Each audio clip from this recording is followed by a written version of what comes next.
Alrighty, welcome back everybody to the formulajonah YouTube channel. This is another live stream, and we are going to be doing a recap of the Qatar 1812 kilometer. This was a fantastic race, and we're going to discuss our thoughts from the event and basically just recap what happened. We're going to be going in depth of all the stuff that happened, all the action, the incredible strategies, the drama, which we will get into later on. But welcome to everybody who's joined us so far, and also welcome back, David, to the live streaming channel here. David, what was your thoughts from this event? The Qatar 1812 kilometer is over. Give us your general reaction from it. Well, first off, thanks for having me back. And that was one of the greatest starts to a season I've ever seen, man. That was such a great race. Um, and right now I can't wait for the next one, because if that's the standard set for the season, then oh my, we're gonna have a great one. It surely was incredible, and David, thank you for coming back as well. David will be joining us throughout the entire live streams that we do here on the FJ channel as we progressively go towards covering content on endurance racing, not just with videos, but with live streams as well. I have to agree with you. I mean, it's been a fantastic start to the season. You know, we had so many incredible battles, strategies, like I said, drama as well. There was a lot of manufacturers involved for the win in Hypercar and in LMGT3 as well. The debut of that category was definitely impressive.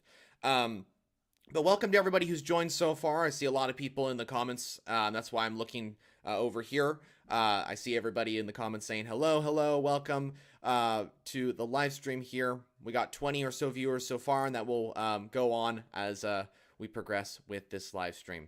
Also, I wanted to mention as well, after this live stream completes, the video form of the race review for the Qatar 1812 kilometer will be coming out. This is the recap for the event. Basically, we're going in depth. We're talking all about it. We're going into all the details, and the video form is just the summary to that as well. So even though they are similar, they are different, and I highly recommend checking out that video after this live stream is done. We will release it. But I guess we should continue on. Qatar 1812 kilometer surely was incredible, and I think we got to start out with the obvious elephant in the room. And what I mean by that is Porsche Penske Motorsport. Wow, what a start to the season they've had, not just in the WEC, just in general. Of course, the win at the Rolex 24 was for sure incredible. Then Porsche won the Bathurst 12-hour earlier this year, which was great as well.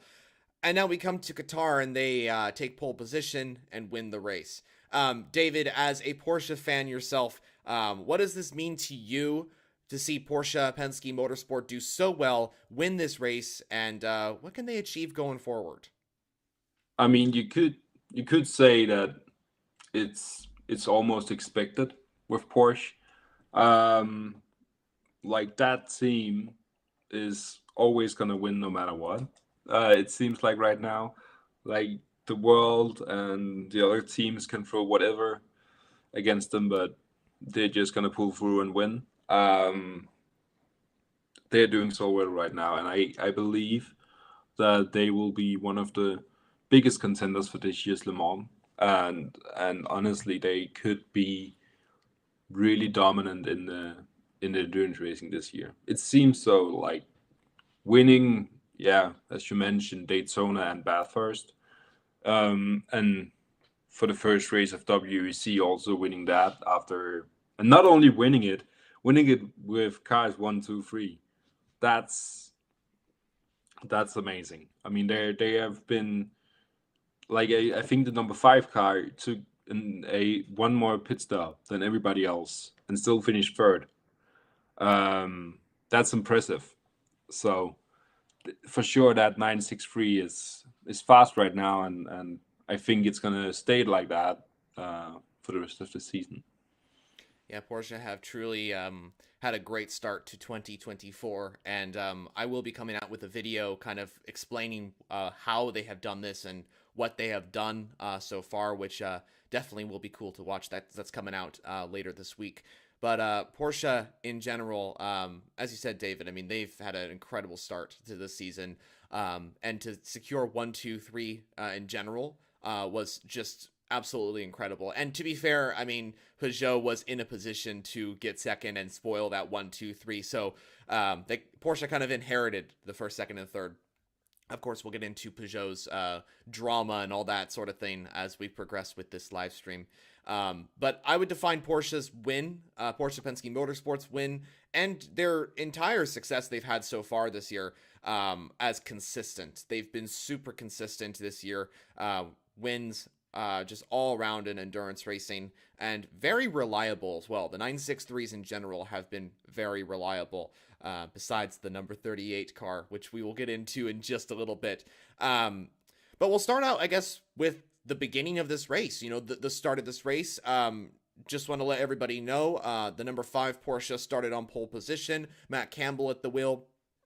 Tom Van Rompuy put the number 81 Corvette from TF Sport on pole in LMGT3, and those were the two leading contenders as we head into this race. 19 hypercars would be on the grid for this event, which was huge as well, considering that this was the most hypercars we've ever seen in the WEC before, which is astonishing to think about even now, because Le Mans is usually the race where we see the most entries, and to see that Qatar, the first event at the Losail International Circuit, surpassed what Le Mans was in 2023 is just absolutely incredible. But David, we had 19 cars out on track. Not all 19 cars were on the grid at the very start, all lined up in formation. Which car was not on the grid, like in pack? Yeah, I mean, no surprise, unfortunately, because I would love to see them perform. But the smallest team, Isotta, is struggling right now. They have problems coming onto the grid, and they also have problems throughout the race. So for a team like Isotta that just have to get as many racing laps under their belt as possible, this is not a good start. But I truly believe, like, if they can focus their attention on just having the reliability problem solved, then yeah, then they'll be probably still 3 seconds behind. But first of all, reliability, and then we can focus on the speed afterwards. Because right now they can't even get onto the grid, and that's a problem.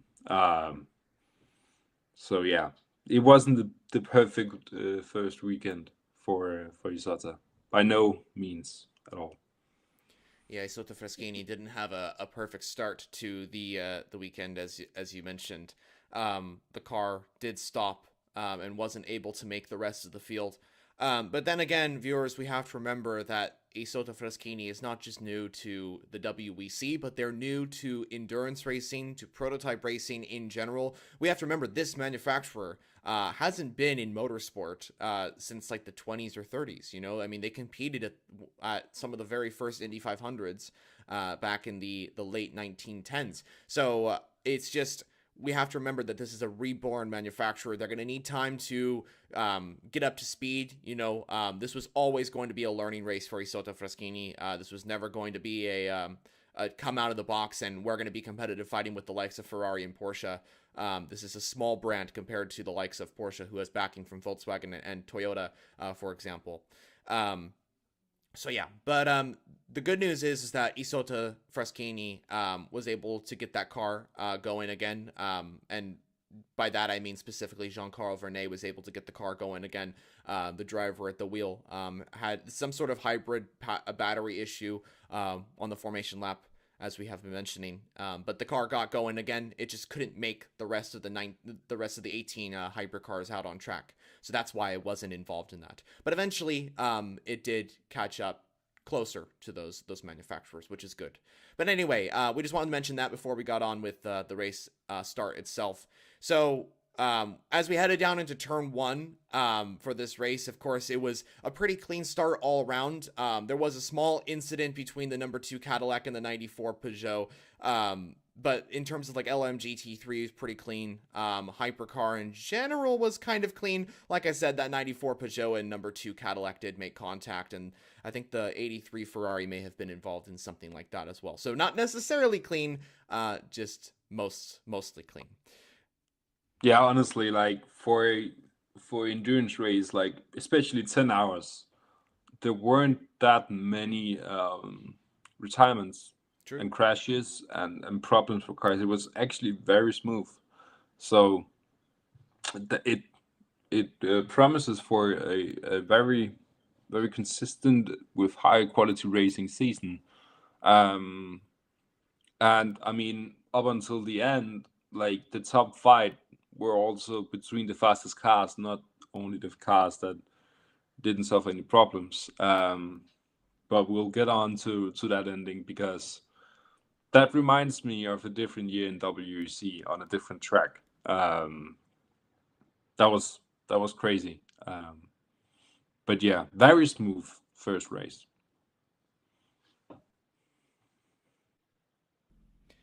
Indeed, yeah. We had the Ferrari taking the lead, which was quite surprising considering that we had the number 5 Porsche started on pole, followed by the number 7 Toyota and the number 6 Porsche.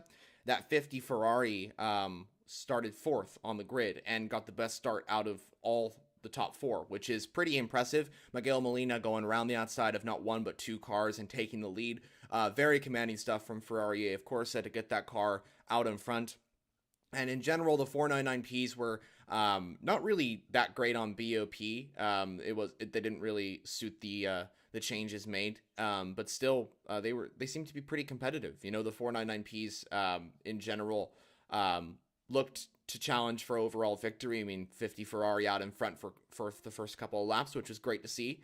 But Michael Christensen right on the back of the 50 Ferrari in that Porsche. From the get-go, we could see that Porsche had the pace. They were the strongest manufacturer in hypercar. Even we saw this from the testing and the practice. We went over this, David, in our prologue, and we were saying like Porsche is very quick. They look very quick, but we don't want to get our hopes up because this is just testing and practice. But ultimately, what we saw in practice and testing was that the Porsches were genuinely quick. They were very competitive, and not just the Penske entries, but also the Hertz Team Jota Porsches. So it's great to see. But yeah, as we progressed throughout the race, it was Ferrari out in front, followed by the number 5 Porsche, and I believe the 93 Peugeot. Peugeot, strong pace. We got to mention that, I guess. That David. Yeah. I mean, obviously, Peugeot also had the perfect BOP, you could say, like the lightest car, the most power. But either way, it's such a nice view to look at a Peugeot in the top three. I mean, they really deserve it. That team has really been through a lot of shit. So coming to like fighting for the race win was great to see.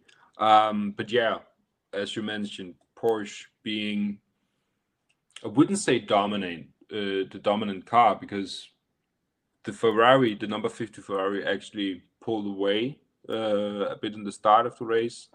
And I think if it wasn't for that drive-through and for the 50 and the 51 trying to beat Esteban Ocon in the most penalties in a race, then I think like they would have been right up there fighting for the race win. And that also just shows that, like, no matter what BOP says, like we also saw with the Toyotas, they were quite fast. I mean, putting a Toyota on the second place on the grid, it shows that, yeah, the BOP may be absolutely destroying that team, but they're still competitive. They're still gonna fight for the race wins. So yeah, I'm hopeful. Also with the new, it creates a new dimension for this Peugeot team, because obviously next race they're gonna have a new look. They're gonna have a wing, rear wing. So I'm excited to see what's gonna happen. Yeah, Peugeot was in a good spot for this race. They really showed some strong pace. And David, you mentioned it as well, and I'll put a graphic out on screen now. Um, Peugeot was in the best spot when it came to the BOP adjustments. You can see right here that they are top of both of the charts of power and weight. So they really, like you mentioned, David, had the perfect BOP, so to speak. So that's good to see, of course. Um, and they proved to be maybe the second fastest car, I would say, in Hypercar. It kind of went back and forth between Ferrari and Peugeot, I'd say. Ferrari had strong pace. You could argue that it would be Ferrari as the second fastest car or Peugeot as the second fastest car, at least with a 93 entry.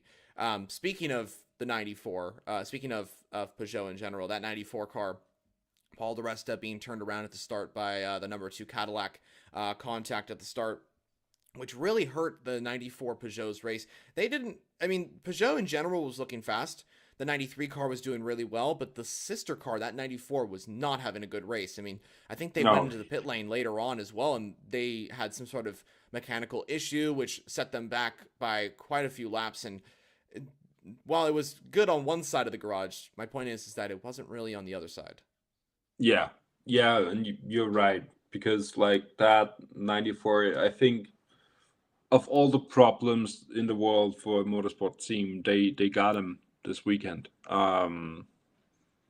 It was an awful race, honestly, and it looked like throughout the race that the 93 was gonna finish on and have the perfect race compared to its sister car. And yeah, it finished better, but only barely. I mean, Right. they just got over the line.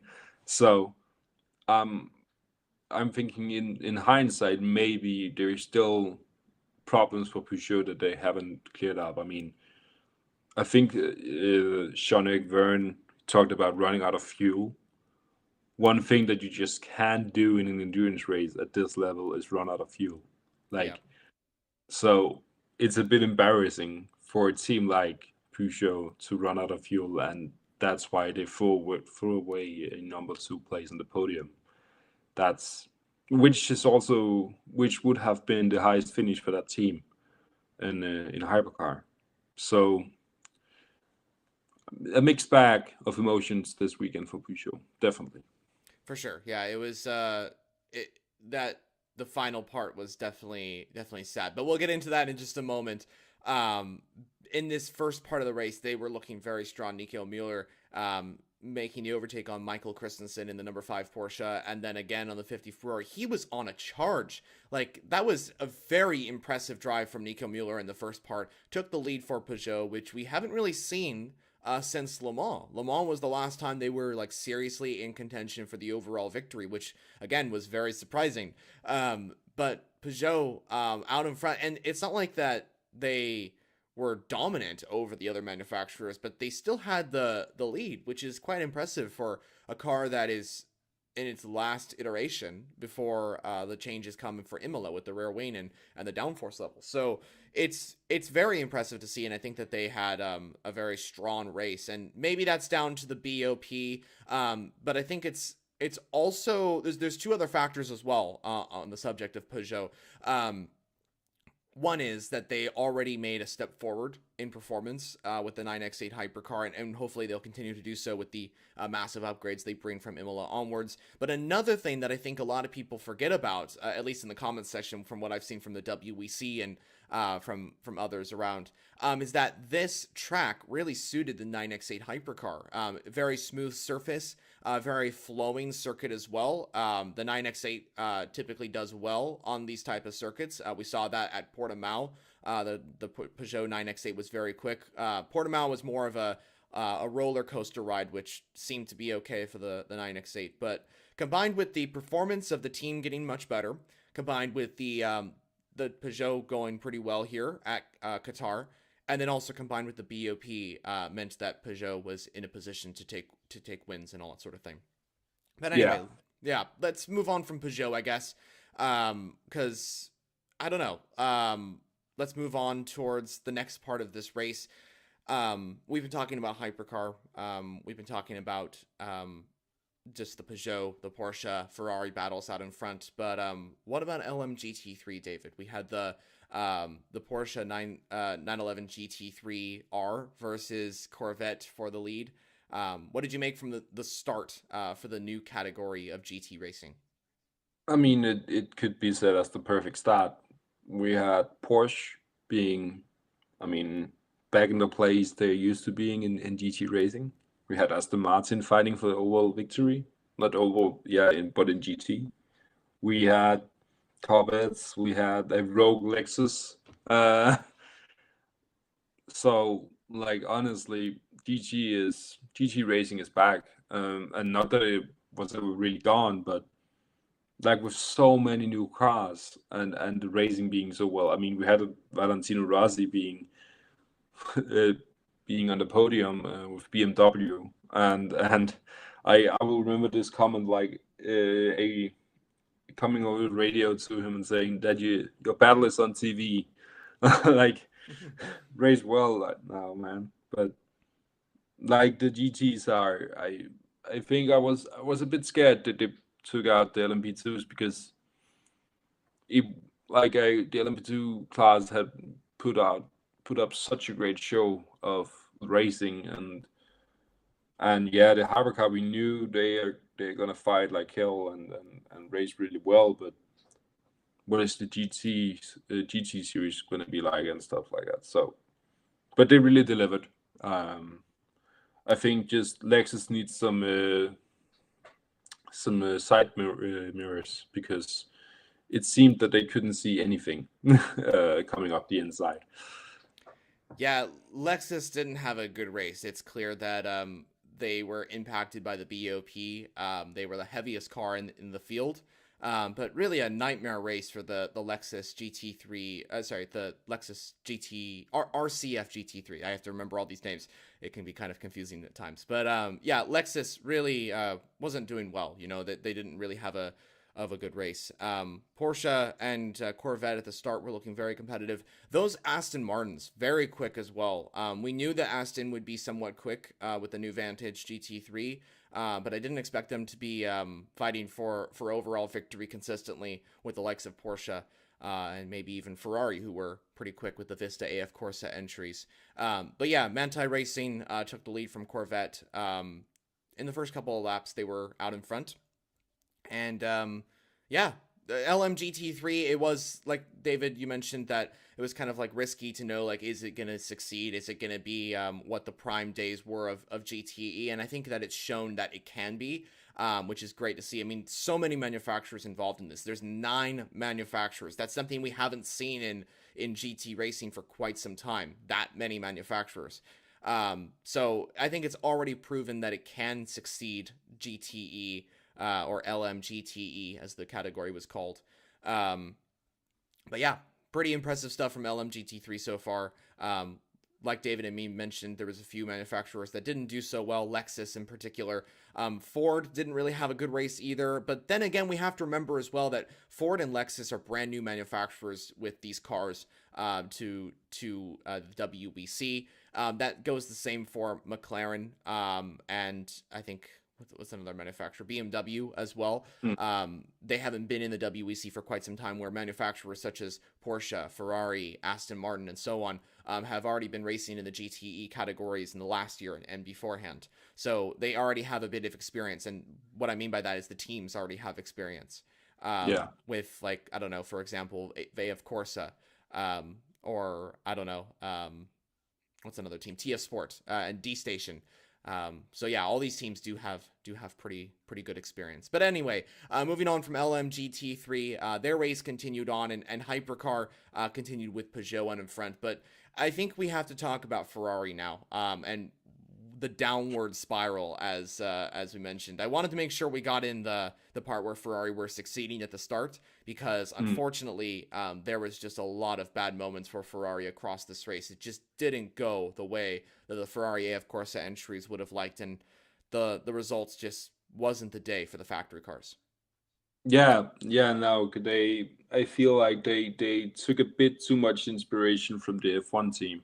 in having bad luck and problems throughout. Because oh my, um, they showed they had the pace, but they were just hit with penalties and problems like the rear end almost jumping off one of the cars. So yeah, it's pretty weird to see. Like if you have watched a lot of WEC racing, that AF course having so many problems because they normally are very reliable and consistent team. Um, but yeah, like I feel like this is not like something we're gonna be getting used to seeing from Ferrari. They're gonna bounce back. They're gonna be extremely fast already next time out. Because that's how that team is run. I mean, they're always gonna be competitive. It's like seeing Toyotas. Yeah, they maybe had a bit of a bad weekend, but they're gonna be extremely fast every single time. So don't count them out. Yeah, I fully agree with you. I think Ferrari AF Corsa will come back stronger, especially and hopefully at Imola, because Imola is their home race for 2024. Monza is not on the calendar, and Ferrari is in a good spot. I think they will be in a good spot coming into Imola, and hopefully the 499Ps won't be seriously affected by the BOP when we come to Imola, because in all honesty, they were here at the Qatar 1812 kilometer, which is just how it goes. This is a new track, and Imola will be as well. But we're hoping that Ferrari comes back stronger. But in general, here at Qatar, and it wasn't just reliability issues for. I mean, I don't think they had any major reliability issues to my knowledge, but they just kept having problems. Like for example, the 50 Ferrari had a drive-through penalty for crossing the white line, and that wasn't like a reliability issue or a crash or anything like that. That was just a penalty. That was just a penalty they got. Then the 51 Ferrari, the back end came off of that car, and they had to do repairs to that, and that wasn't a reliability issue. That wasn't a crash or anything like that. That was just some sort of failure. And then the 51 kept getting a few more penalties, and it's just like it was just kind of like a messy weekend in terms of all that, and it just set them back. And then on top of the BOP not helping out Ferrari AF Corsa and Hypercar, it just didn't go well. It just didn't go well for Ferrari here at Qatar, and it's unfortunate because the 50 Ferrari in the hands of Miguel Molina at the start was on fire, took the lead at the start, and was really, really impressive. But at the end of the day, it just didn't work out for them. And speaking of didn't work out for them, Ferrari wasn't the only manufacturer struggling out there. Toyota Gazoo Racing, we have to talk about Toyota. It really didn't go the way of Toyota either, and I think Ferrari had a difficult weekend, but I would say Toyota had an even worse weekend. And I hate to say that because Toyota Gazoo Racing is a great team. They are one of the most experienced manufacturers, Toyota, on the grid, and the most experienced team in Hypercar as well is Toyota Gazoo Racing. And this is the manufacturer that dominated the 2023 championship and championships beforehand as well. So it's unfortunate that Toyota Gazoo Racing didn't have a good weekend. And I think that's down to a few reasons, but mainly it is down to the balance of performance. Yeah, like I believe so too, because that team, yeah, they made changes to the car, and they have a new nice black livery, but that doesn't make the car slower Right. by that much. I mean, it's weird seeing a team like Toyota like struggling so much, but they do it in that usual Toyota way, in like not looking worried. It's almost like, yeah, we know what's going on. I mean, it didn't seem as though they were like afraid and trying to fix something.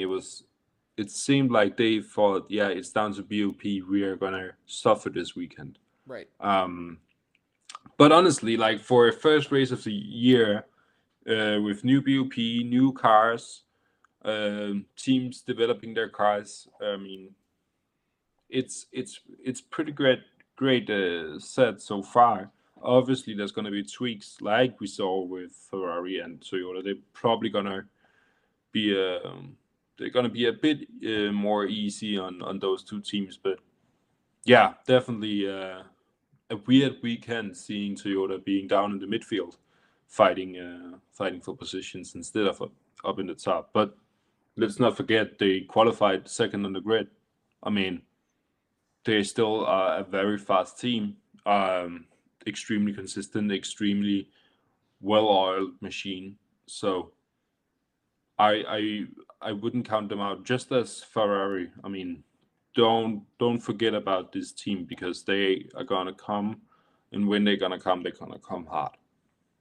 Yeah, it is kind of weird to see Toyota down there. I was trying to think while you were talking, David. I think the last time we saw Toyota not really in the fight for the overall victory was Sebring 2022, the 1,000 miles of Sebring, when the Toyotas were qualifying behind the LMP2 cars. That race was the last like disastrous race in terms of performance for Toyota Gazoo Racing. That was the event when Alpine won. When that thunderstorm came in, and Glickenhaus was on the podium as well. One of the Toyotas, I believe the number 8 car, got on the podium, but they were definitely like the third fastest car, and that was down to the BOP. But then again, like that race didn't justify the 2022 season, and the Toyota GR010s were back up at I think it was the Spa-Francorchamps event, and they were winning once again. So it's not like one race is going to completely affect Toyota, and I wouldn't judge this event. But we also have to remember that this year is different to 2022. There are more competitors than what it was, and BOP for sure had a massive effect on Toyota Gazoo Racing's performance. But I think there's other factors as well, and I'll explain this in the video I do later on. But effectively, Toyota, they have more competition. The other manufacturers have made a step forward in performance from last year, which is awesome to see. That's exactly what we want to see from the WEC, more competition. But another factor as well is that this is one of the first races where Toyota Gazoo Racing has not raced the GR010 before. For example, the 8 hours of Bahrain last year, all the manufacturers racing, besides Peugeot, had not raced before at that track. You had like Vanwall, Cadillac, Porsche, Ferrari, and all that sort of thing. But Toyota had dominated the last 2 events there with the GR010, and even before with the TS050. So in general, Qatar was one of the first races where we saw Toyota not really have experience compared to previous events such as Bahrain in the past and other tracks. So like I mentioned, and like David mentioned, there's multiple factors, but BOP definitely had an effect on Toyota Gazoo Racing. Anyway, we've gone deep into Ferrari. We've gone deep into Toyota. Let's get back to the race itself. So after Toyota and Ferrari were having their issues, Ferrari had their sort of problems. What happened next, David? I mean, we had a few more things happen. But what's a standout thing that happened after Ferrari encountered all those issues with the drive-through and then the wing falling off in the back? I mean, we had a full course yellow. We had Corvette stopping on the pit lane, but we also had Isotta Fraschini like almost ending their race right there and then. I mean, I feel like I was so excited to see that car out on track and see what they could do, but honestly, I didn't get to see that car that much because, yeah, like around 200 laps and then they retire. But beforehand, they were in the pit lane for such a long time. I mean, it was just not a good weekend. But yeah, like a bit of a weird race. I mean, it was one of those races where you couldn't switch off. You couldn't look away because it seemed like every time you looked away, something would happen. But yeah, to be honest, like I had huge hopes for Isotta to just finish the race. I mean, they would have looked to do the same thing as Lamborghini, not necessarily be competitive, but finish the race, get the data, go on to the next weekend. But they couldn't do that. Yeah, and problems for different cars. I mean, it seemed like a reoccurring thing that the 2 factory Ferraris just got penalties every like 50 laps or something. But yeah, like definitely the main thing from this race is problems for Isotta in Hypercar. I feel like that's one of the main things happening this weekend. Yeah, they were the ones that encountered some problems there. And again, viewers, I wouldn't take anything from this race in terms of like where Isotta Fraschini or other manufacturers is gonna be throughout the rest of the season, because this is the first race. You know, Isotta Fraschini, this is, like I said before, this is their very first race in prototype endurance racing. It was always going to be a learning race for them. But that said, they did have their share of issues, technical infringement, can't say that, but anyway, but yeah, a lot of Infringements. infringement. Thank you. I was anyway, infringement, technical infringement for the Isotta Fraschini Tipo 6 LMHC later on. They encountered a few penalties, but the main thing that brought that entry down was the suspension failure later on in the race. I think it was around 200 laps in, but again, huge achievement already. 200 laps completed for the Tipo 6 LMHC. I mean, that is a very impressive amount of laps, which is Yeah, I don't know if it's exactly 200, but you get the idea. They completed a lot of laps, and I think that's ultimately what they aspired to do, was go out there and just get the car running. That's factually what it was supposed to be. It was a learning race, and this was I kind of consider their race as a big testing event. It was a big testing event for Isotta Fraschini. This race was primarily for them to get that car out on track, get it running, get some data, get some testing done, and yeah, the hope was, of course, to survive the event, but sometimes that's just not how it goes in endurance racing. yeah. And like honestly, like I didn't expect what we saw for one of the new teams at least, um, being so competitive. Alpine, like fighting the BMWs and actually beating them, was quite impressive. Lamborghini, I thought they were about what I expected. Not fast, but reliable throughout the race, completing and just like I feel like some of these teams, Isotta, Lamborghini, and maybe even Alpine and BMW, you could put into that mix, are gonna have like a tough first season. Maybe one or two headline like performances, and then we're gonna see them do something not to the same extent, but do some of the things that we've seen Porsche do this year.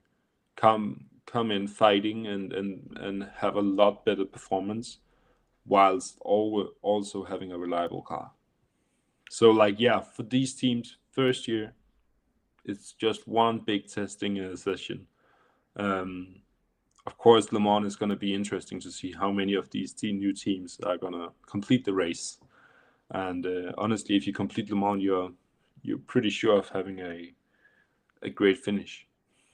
For sure, yeah, and that's while we're on the subject of Isotta Fraschini, the new manufacturers coming into Hypercar, like you mentioned, David, it's kind of just like a big testing day, a big testing race, and this year in general is going to be like a big test. But yeah, I was also impressed with Alpine. They were very reliable, very quiet throughout the race. We didn't hear a lot of chatter about the Alpine A424s. Besides, I think one of the cars, I think there was the number 36 Alpine, Mick Schumacher, going off the track at on the gravel.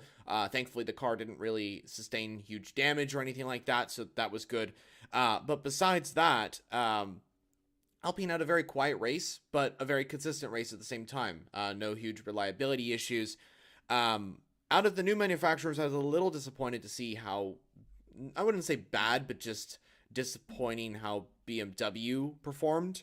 The M Hybrid V8s didn't really finish good. But then again, we have to remember, while BMW has been participating in IMSA, these are two completely different cars to the GTP cars.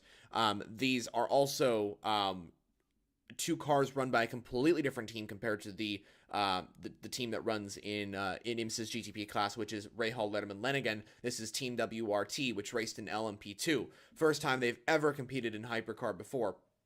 So, and for example, Signatech Alpine have raced in hypercar before with the A480 and in LMP2 as well. So they got experience from the A480 as well, even though that was not really a hypercar entry. But yeah, BMW didn't really do super good. But then again, we can't really judge this race as their performance. And Lamborghini, kind of a quiet race as well. Weren't super competitive, but again, like Isotta Fraschini, Lamborghini are new to prototype endurance racing. They've never raced the SC63 in a race before. This was their debut event.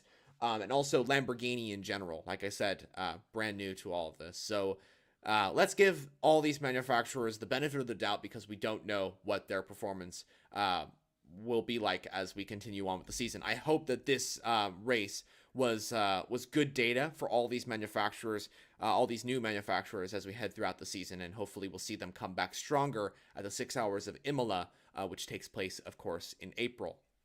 I also want to mention great move by Alex Riberas in the number 27 Heart of Racing Aston Martin in the LMGT3 category. For those unaware, the Spanish racer went up the inside of the number 54 Ferrari on the what was it? I think the final turn of the race, final turn of the track. So he went down the inside on the Ferrari and made that move and just basically took the car by surprise. And that was for the lead of the race as well. So Heart of Racing, really, really strong race from them. Ferrari leading the LMGT3 class for a little bit of time, and then the 27 Aston Martin making the move. So wanted to say well done to Alex Riberas for pulling off that overtake and getting that Aston Martin up in front of the LMGT3 category. Yeah. Like again, talked about before, but LMGT3 actually coming out and showing what potential there is for this GT class. Like Exactly. great racing. One team that I was a bit disappointed in was TF Sport. Like they had a great qualifying, but it was almost as we came to the race, like their pace just disappeared. They they had a bad start and then kind of fell down the grid. And like we ended up seeing the classics of Aston Martin, Ferrari, and Porsche fighting for victory, which was obviously great racing, but a bit disappointing seeing as we have these new cars and new teams. Um, I feel like we're gonna have like in both classes a bit of a midfield, like we see in other championships and types of cars, like where these new teams maybe are gonna be and race each other. Um, I hope not. I hope that Corvette is gonna be more competitive because that car in qualifying was extremely fast. But yeah, a bit weird that they couldn't carry that pace over into the race. Yeah, Tom Van Rompuy putting up a fantastic time in the day before of qualifying. I think he was 8 tenths quicker than the second place car, which is wow, just wow. That's the only Wow. word I can really describe it by. That Corvette entry going to the top of the timesheets in qualifying, and like you mentioned as well, their pace really disappeared in the race. And to be fair, the 81 car did suffer some issues. They stopped in the pit lane, and that car eventually went into the pit lane for some repairs. And unfortunately, as the race progressed, it retired, which is unfortunate, of course. The 82 Corvette, the one that wasn't on pole position, we call that the Black Nose Corvette GT3R or Z06 GT3R. Because it has a black nose, and then the other Corvette, the 81, has a yellow nose. But yeah, the 82 finished at the end of the race in 10th, so they got in the top 10. But again, TF Sport didn't have the pace really, and that's quite unfortunate. Yeah, and especially if you remember, if you saw last year, like Corvette being such a dominant car. I know that was a GTE, and this is a GT3 car, And also a but different team. still a different team. Yeah. But I mean, they had the King Ben Keating last year, so of course they were going to win that championship. But like, still a car that could take pole position by such a huge amount of time and then be absolutely nowhere in the race. That was quite weird. I mean, But plus on the plus side, BMW with Valentino Rossi being at number, I don't know if they finished there actually, but like for a long time being on the podium in the third place, and in general the BMW GT3 car was very competitive. Um, like and we mentioned this team before as well, Ford Mustang.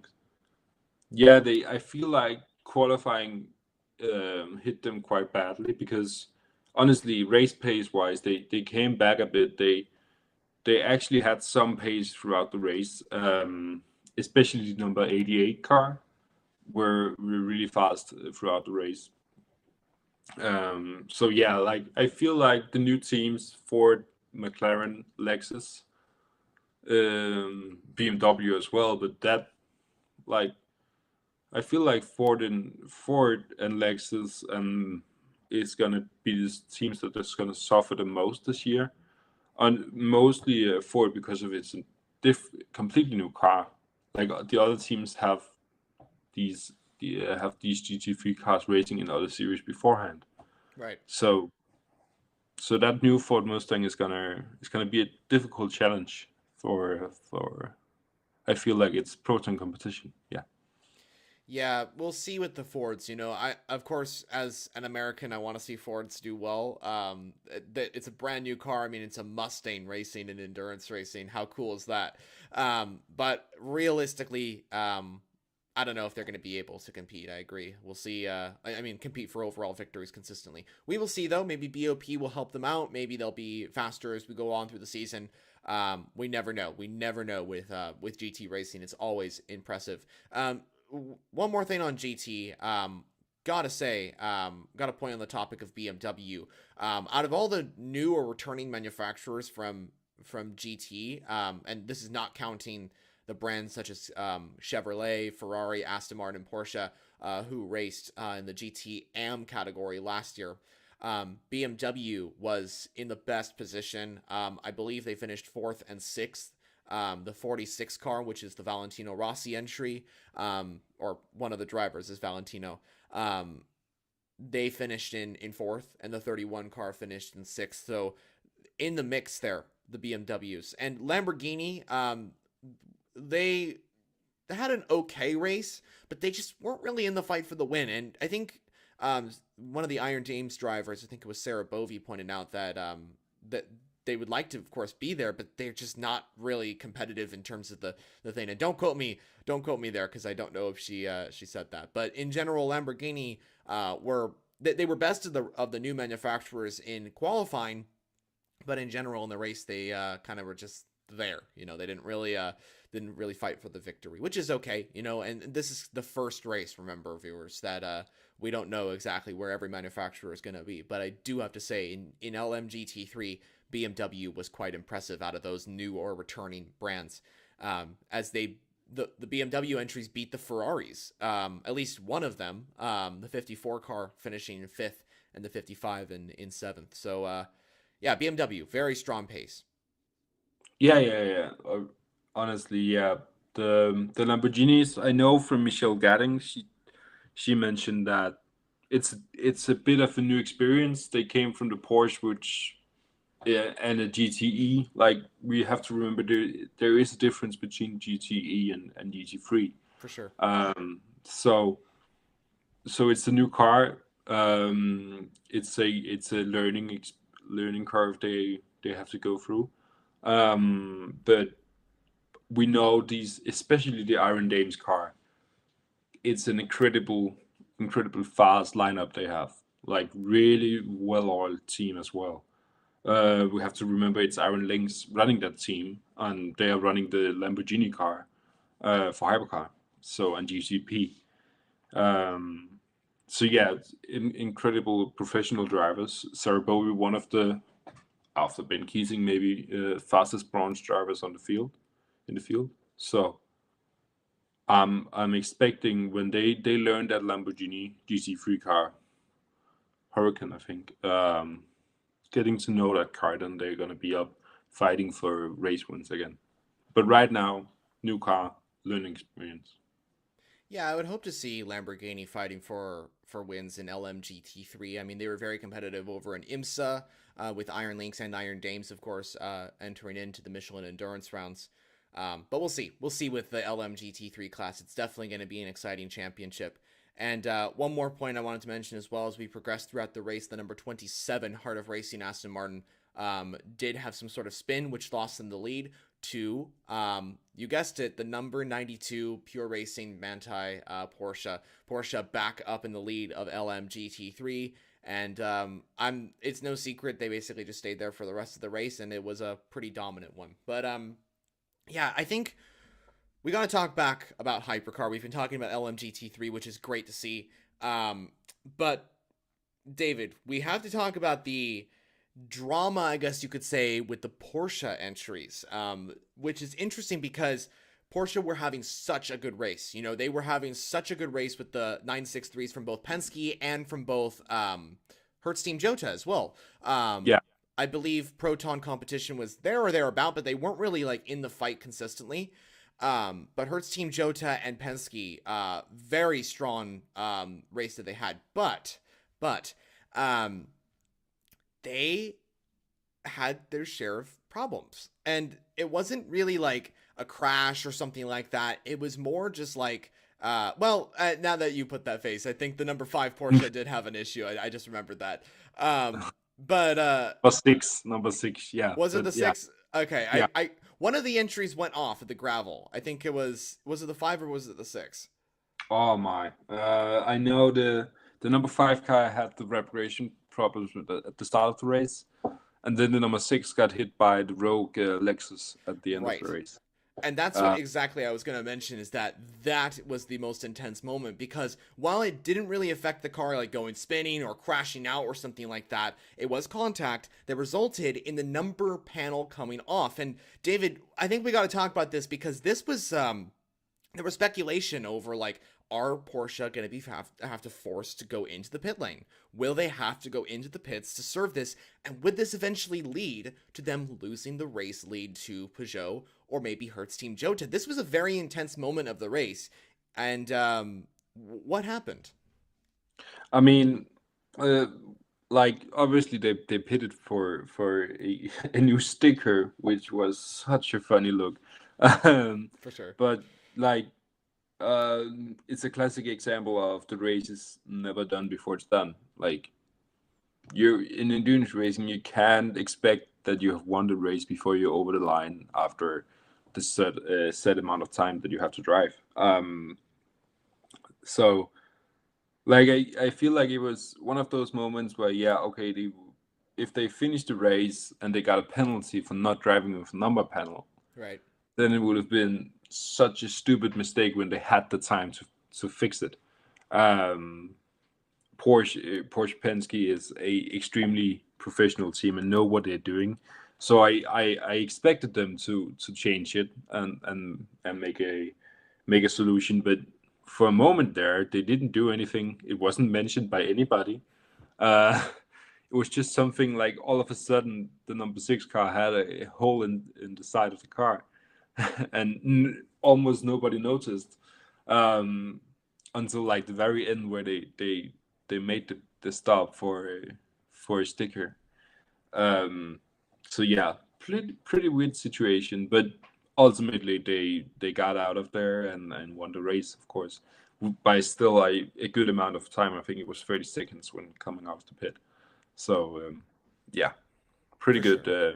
pretty good job by the team. But yeah, a moment there where you thought, oh my, this is gonna be a 5-car race for the lead. But obviously, even for the second place, it didn't end up like that.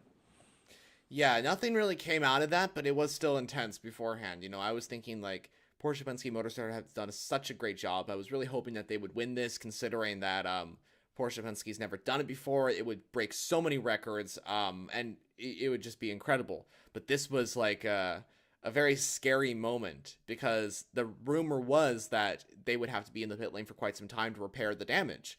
I didn't know, and I'm sure a lot of people didn't know that they would just slap a sticker on the car and the car would drive away. But hey, we did that, and it worked out, and Porsche It Penske worked. Motorsport continued to lead the race, and we all know what happened after that. So Even though it was a hideous look, it worked, and then everything else could be such have no importance at all. I mean, yeah, it's crazy the ending to that race. Yeah, it's the driver, the team, and the car itself that gets the entry to the win. You know, it's not the look of the car. I mean, even though it would be cool to see a really cool looking car win, and we've seen many of those in endurance racing, but ultimately it is the driver, the team, and the car that gets the win. So even if there's a sticker that's sideways on the car, then it's all good.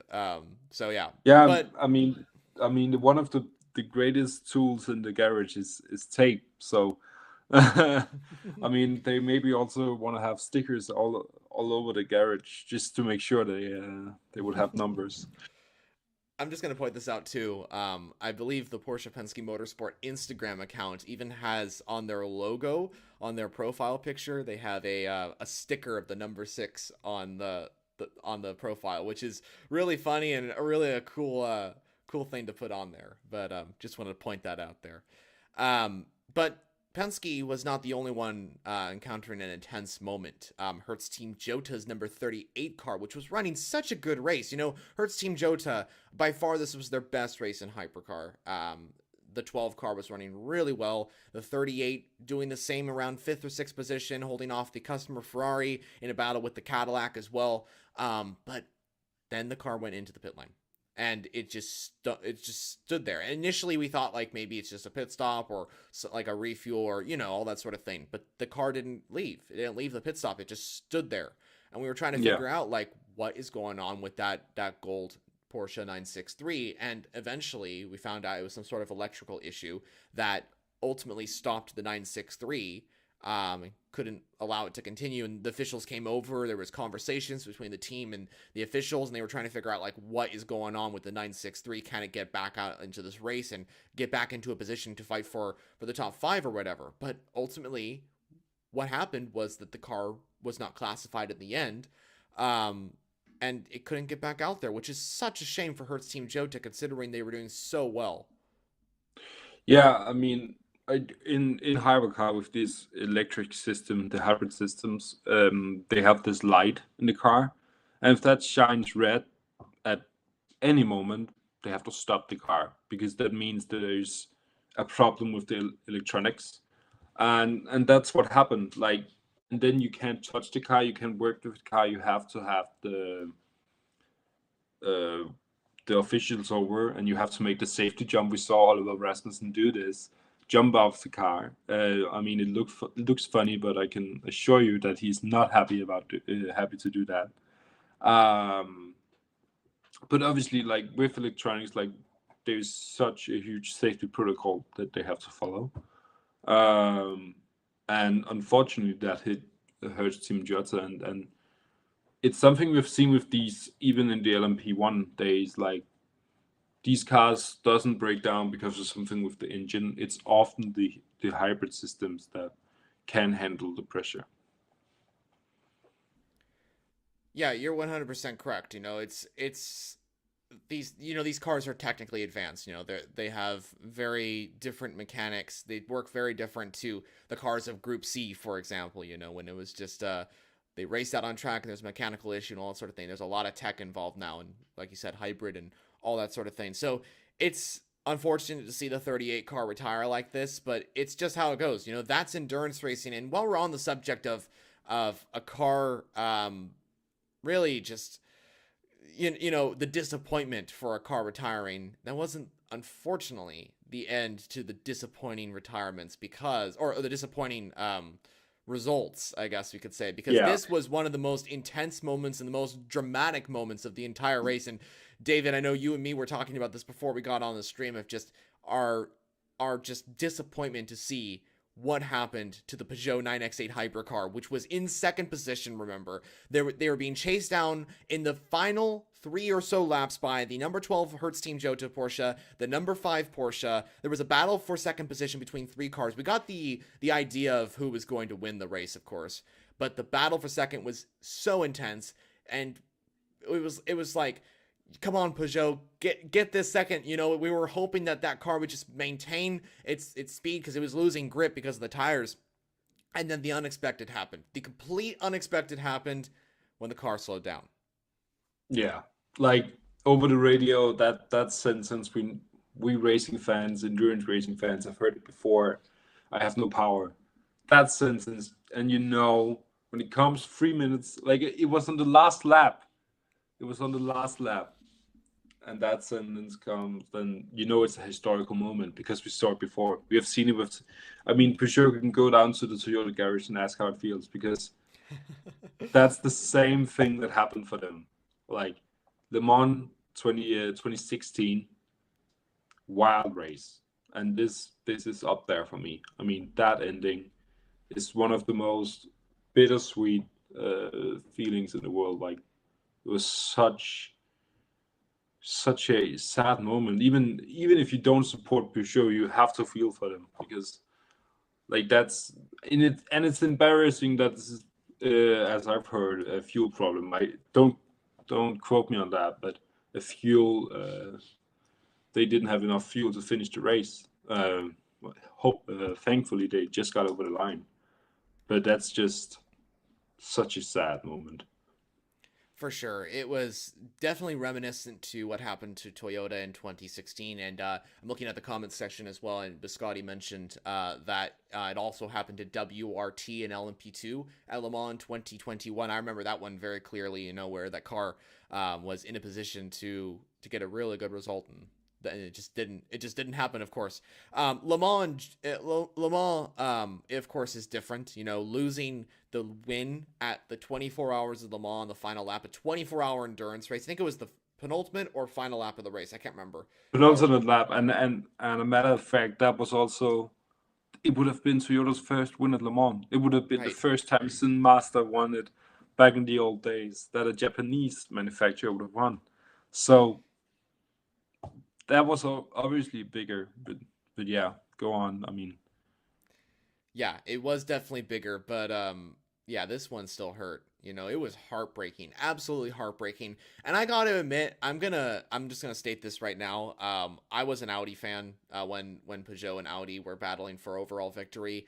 I wanted Audi to win, and I was for sure supporting Peugeot at the time, but I was definitely supporting Audi as well, as they were the manufacturer that was winning at the time. But Peugeot nowadays, I mean, it's totally different, you know, from when they raced then. I still support them. They're still one of my favorite teams in the WEC, as the same for all the other manufacturers. But this one just hurt. You know, this one was just heartbreaking for Peugeot. This was the last time that this iteration of the 9X8 Hypercar was out on track racing.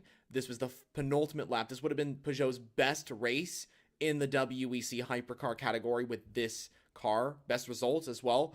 And to add to the disappointment of this, not only did Peugeot's 9X8 have this issue, but it also was disqualified from the race. Super disappointing. It is the rules. It is the rules. I believe ERS, they used a little bit too much ERS to get that car back out, back to finish. There was an ERS management that wasn't permitted by the rules effectively. But that's just how it goes. But it's still unfortunate, you know? And unfortunately, the 9X8 Hypercar and Peugeot sits 8th in the championship with 0 points. And Peugeot had the second fastest car. We're in a position to take second with the 93 car. And it's just absolutely heartbreaking. Yeah. I mean, that team deserved so much more. And of course, these first 2 years of that car running in Hypercar has been anything but successful, and to see them when they finally have a bit of success on track, them having that problem right at the end, that's such a sad feeling, man, as a motorsport fan, because yeah, surprise, surprise. I'm a Danish racing fan and endurance racing fan, so of course I supported Audi when Tom Christensen raced for them. But I mean, that team back in those days as well, extremely fast car. Um, when Porsche came in, extremely fast car, but you felt for Toyota even though you didn't support them. You still felt for them that felt that was a thing that hit the whole motorsport, and this is kind of the same thing. Just such a big amount of sadness because you never want to see a team lose that way. You want to see them fight it out, and yeah, if they lose, then it's okay. But lose because of some technicality, that's awful. For sure. Yeah, and you pointed out as well that with Toyota, the similar issue. Same thing with WRT, as it was pointed out in the comments as well. And yeah, with Toyota, it really was like, whether you're supporting them or not, everybody felt bad for them. And like, it's the cruelty of endurance racing. It's the heartbreak of endurance racing. That is how it goes sometimes, and it is just painful. You know, we've seen it in other endurance races before. IMSA's had a few things like that is just absolutely heartbreaking, and it's just how it goes. It literally is just how it goes. So yeah, with the Peugeot not in the second place anymore, this meant that Hertz Team Jota would be elevated to second place with the number 12 car. The number 5 Porsche would be elevated to third. And of course, the number 6 Porsche would win. A Porsche 1, 2, 3. The last time that happened in the WEC was in 2013 when Audi took a 1, 2, 3 at the Spa event, 6 hours of Spa. But this Porsche 1, 2, 3, a dominant victory for Porsche. They kind of inherited second place from the Peugeot entry. So maybe it wouldn't have been a Porsche 1, 2, 3 if the Peugeot, or if the race finished 2 laps before. But it wasn't just Porsche winning in Hypercar, David. It was also winning LMGT3, wasn't it? Yeah, like it's the good old days of Porsche dominating endurance racing. We're back in those days now. I guess so. Um, like that, like that car manufacturer is just. I mean, they have throughout history put their mark on this type of racing, sports car racing. But what they're doing right now is a new era of doing that. Like, but we have mentioned it before. Like we saw it with the 919. First year of that car in the LMP1 class was a huge struggle, and then they came out second year dominating. So, I mean, even though I'm a fan of Porsche fan, then yeah, I still hope we'll get interesting racing, and I believe so. I don't believe it's going to be a year of just Porsche winning everything, but right now it seems that they can't be beat. Yeah, well, Porsche definitely seems to have a very strong 963 package for this year. I mean, we saw that at Daytona. Now we see it at Qatar. But I mean, hey, this could even be Porsche's last win in Hypercar this year. That's how competitive the category is. And of course, I'm sure David can agree with me. That's not what we want to see. We want to see Porsche winning again in Hypercar. But because of how competitive the category is, this could genuinely be Porsche's last win because of the likes of Ferrari, the likes of Toyota. Cadillac was very strong as well, but I don't think that's going to be the case. I think Porsche are going to have a very strong season with the 963, and they're going to go on to win more races. I think they're going to be fighting for the victory at Le Mans, and it's going to be absolutely incredible. This is also a record for the Hypercar class. Not only did Porsche Penske Motorsport achieve their first win in the WEC, not only did the 963 achieve its first win in the WEC, not only did the record get broken of 3 cars from the same manufacturer on the podium, but also this is the first time that an LMDH car has taken a victory in the WEC. I think that this kind of proves that not only LMH cars can win in the WEC. We saw Toyota win with an LMH car. We saw Ferrari win at Le Mans with an LMH car. Alpine won with neither an LMH or an LMDH car, which was a very weird situation if you ask me, but Porsche finally wins with an LMDH. And it's not just Porsche that had a good result either with an LMDH race car. Cadillac finished P4. The top 4 positions were all LMDH cars, which was pretty impressive. That shows that the platform of LMDH is very competitive as well as LMH. And yeah, that kind of just shows that the golden era of sports car endurance racing is back. LMDH and LMH cars can race together. It's been proven that they can race and win against each other. Maybe BOP has an effect on some things, but yeah, I think that it is still very competitive. And yeah, it's great to see that Porsche has broken the record of the first LMDH car to win the WEC. I know I've said that regulation name like 5 or 6 times in a row, but it was necessary. Yeah. I mean, it's only gonna get harder to like see between these cars, because I've just read an article that in 2027 we're gonna have hydrogen class cars in the hypercar class. So it's gonna be a completely new design of cars as well there. So we're gonna like this is only the beginning, but it's looking really, really good. I mean, I know Audi has been pushing ACO and WC a lot for hydrogen cars, so it would be a bit weird for them not to join in on that. So crossing our fingers to see the good old days of Porsche against the Toyota and Audi, but let's see.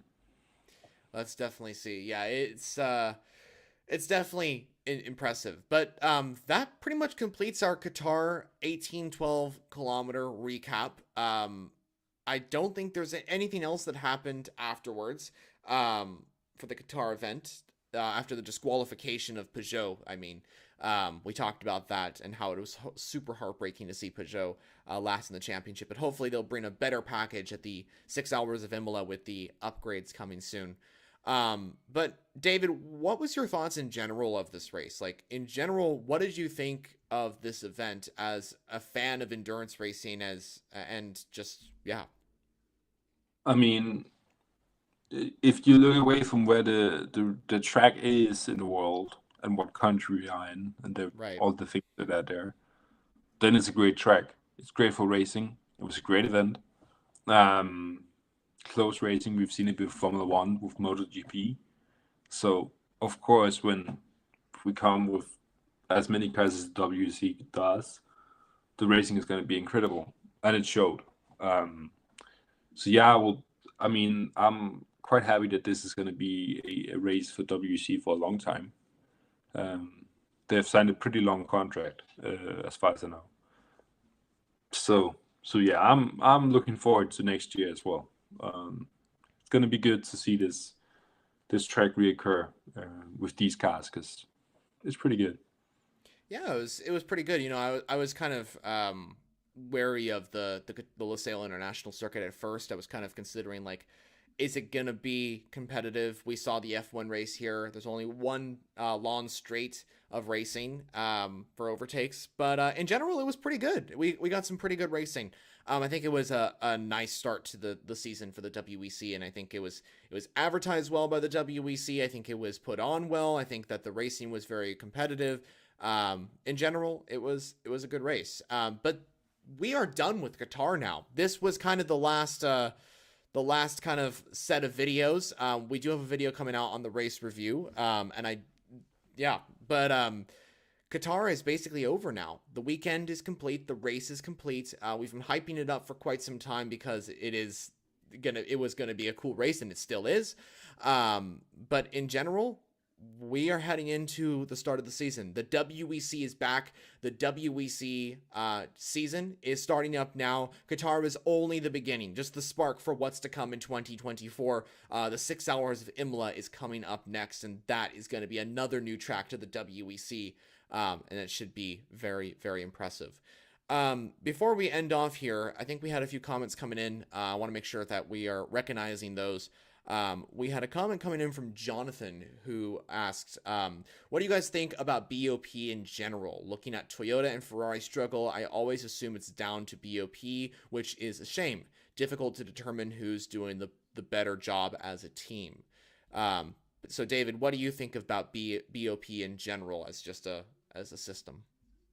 I mean, it's a bit of a love-hate relationship because obviously when you're supporting a car and you think like they normally are finishing up in the top, and then all of a sudden they get extremely hard BOP punishment and right down at the back of the grid, then you'll hate that system.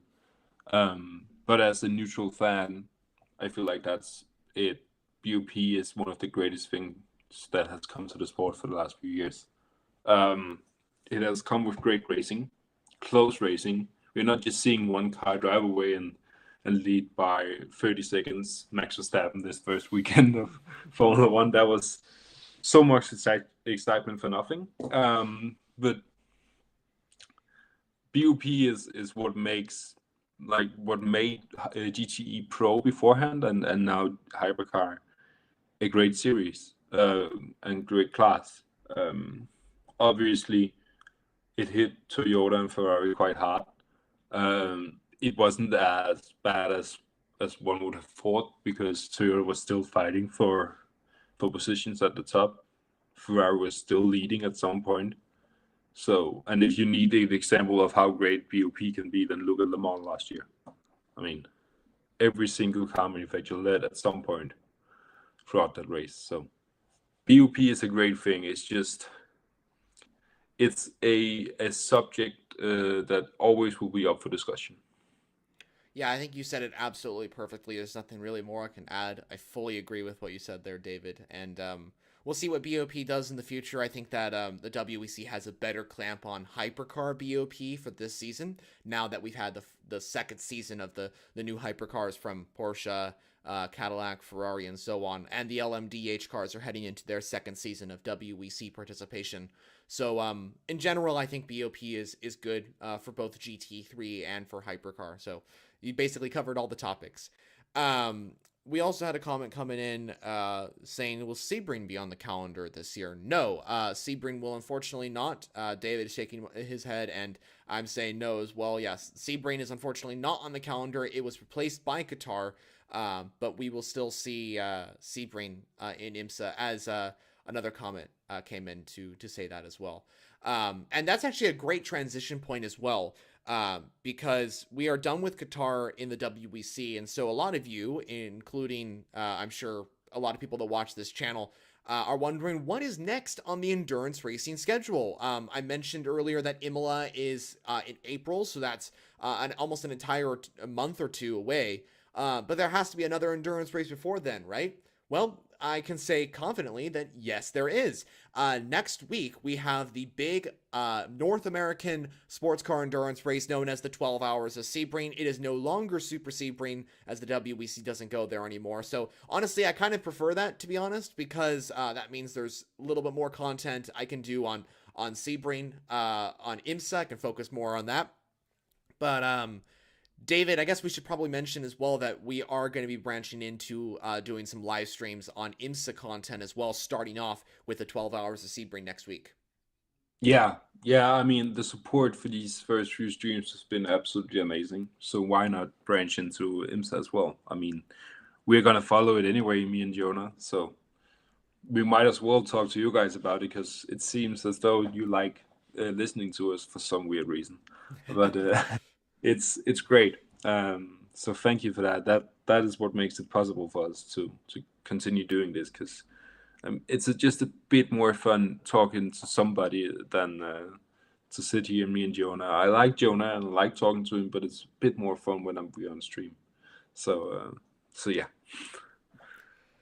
Yeah, I fully agree. It's good that we're branching into IMSA. It is good that the support has been there. All of you are so supportive, which is awesome to see. That's exactly what we want to see.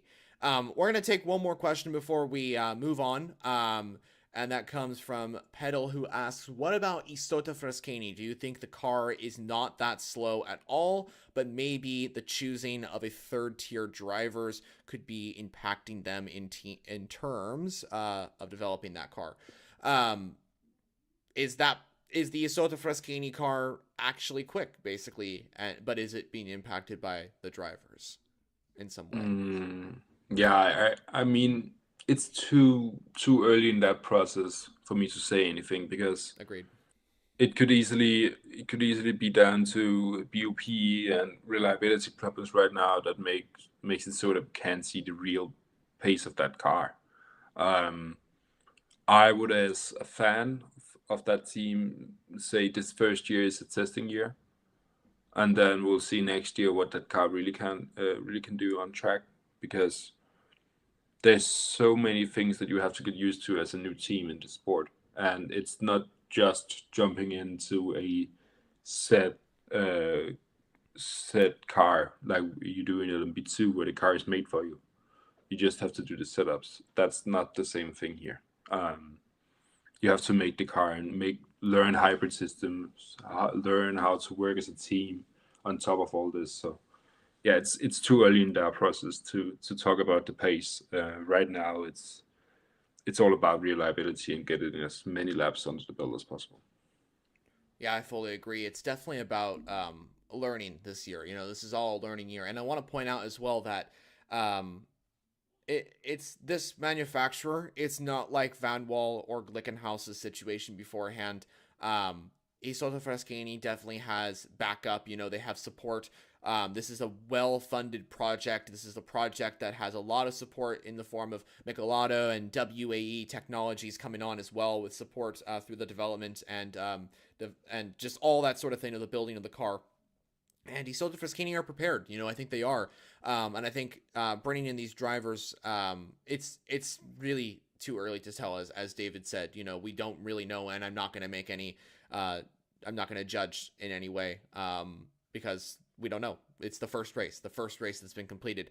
What I can say is that Isotta Fraschini, I think that they will be a lot more competitive as the season hopefully progresses. You know, and as we come into the next season of 2025, I hope that they will be challenging for podiums. Hopefully, that would be great, you know. But I think that Isotta Fraschini is going to need a few races. I think around the Rolex 6 hours of Sao Paulo, that's when we're going to start seeing that car improving by quite a lot.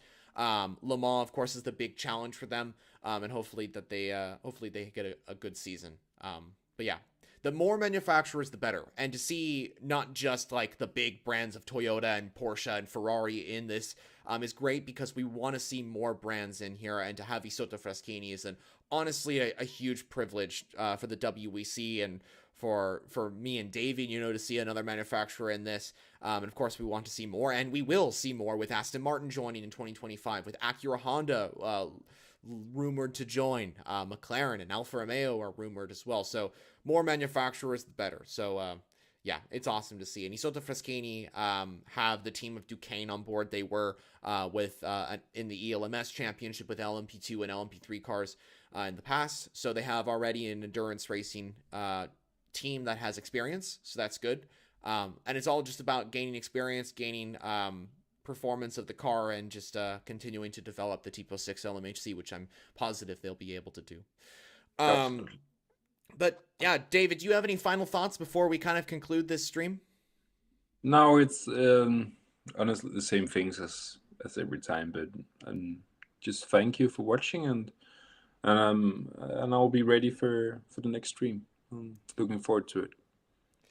Yeah, it's definitely going to be an exciting stream. We will be covering the 12 hours of Sebring next week, I believe. Hopefully, for sure, the race recap, which we will do similar to this with the 12 hours of Sebring. We may do another stream beforehand. Same time, Wednesdays, 10 o'clock PST or PDT, as we switch over from time zones here in the US.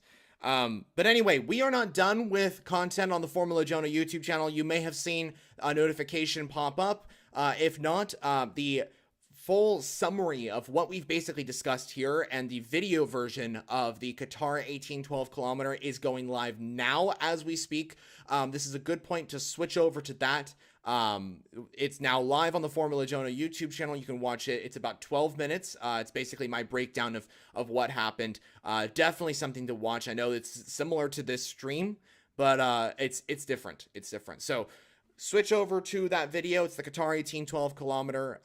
That's now live. And I got to say, thank you so much for everybody joining here today.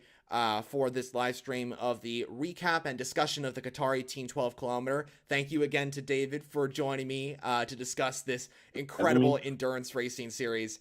And we will be back for the 12 hours of Sebring coming up next week or so.